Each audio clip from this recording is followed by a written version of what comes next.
సంఘాభివృద్ధి కలుగుతాంటది, సంఘం విస్తరిస్తాడు, సంఘం నారానికి విస్తరిస్తాంటది, సంఘంలోకి ప్రజలు పరిగెత్తుకుంటూ వస్తారు.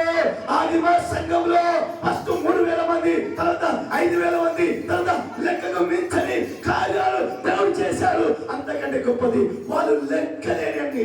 ఆ తర్వాత సమస్యలు వచ్చాయి, కష్టాలు వచ్చాయి, వాళ్ళు ఏమో చెదిరిపోయిన వాళ్ళంతా విదేశాలకు పోయారు, చెదిరిపోయినంత భారతదేశానికి వచ్చారు, చెదిరిపోయిన వాళ్ళంతా గొప్ప కార్యాలు దేవుడి కోసం చేశారు. అయితే మనం చెదిరిపోయే సమయం వస్తే మనము ప్రపంచానికి సువార్త తీసుకొని వెళ్ళాలి. ప్రపంచానికి సువార్త తీసుకెళ్ళాలంటే ఒక హాబీ కావాలి, ప్రపంచానికి సువార్త తీసుకెళ్ళాలంటే ఒక చిన్న పాప కావాలంటే బిడ్డ, నా బిడ్డను వాడుకోదేవా, నా కొడుకును వాడుకోదేవా, నాకు ఒకరిని కొడుకున్నాడు, అయ్యా సేవ కోసం నేను ఇస్తానయ్యా, నా బిడ్డ ఉన్నాయ్యా నేను సేవ కోసం ఇస్తాను. ఎందుకంటే నా పరిస్థితి ఎవరు మారలేరు, ఎవరు మార్చలేరు, నా పరిస్థితి దేవుడు మార్చాడు. కాబట్టి నా బిడ్డ దేవుని సేవకి ఇస్తానన్న వాళ్ళు చెప్పలేదు.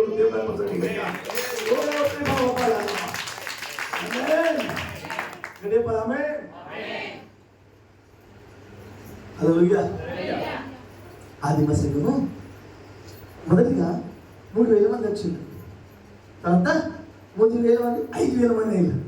5,000 మంది లెక్కకు మించలేని సంఘాలకు వచ్చింది. ఆ తర్వాత వాళ్ళకు కష్టాలు వచ్చినాయి, వాళ్ళు చెదిరిపోయిన వాళ్ళంతా ఒక్క దగ్గర ఉండేది. భారతదేశం పరిగెత్తుకుడు ఆయన వచ్చాడు, ఆయన పేరు తోబా.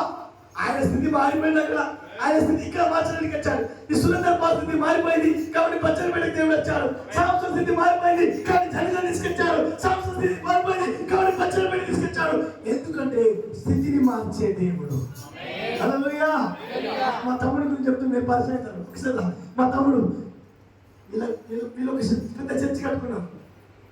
నాకు ఇష్టమైన వ్యక్తి,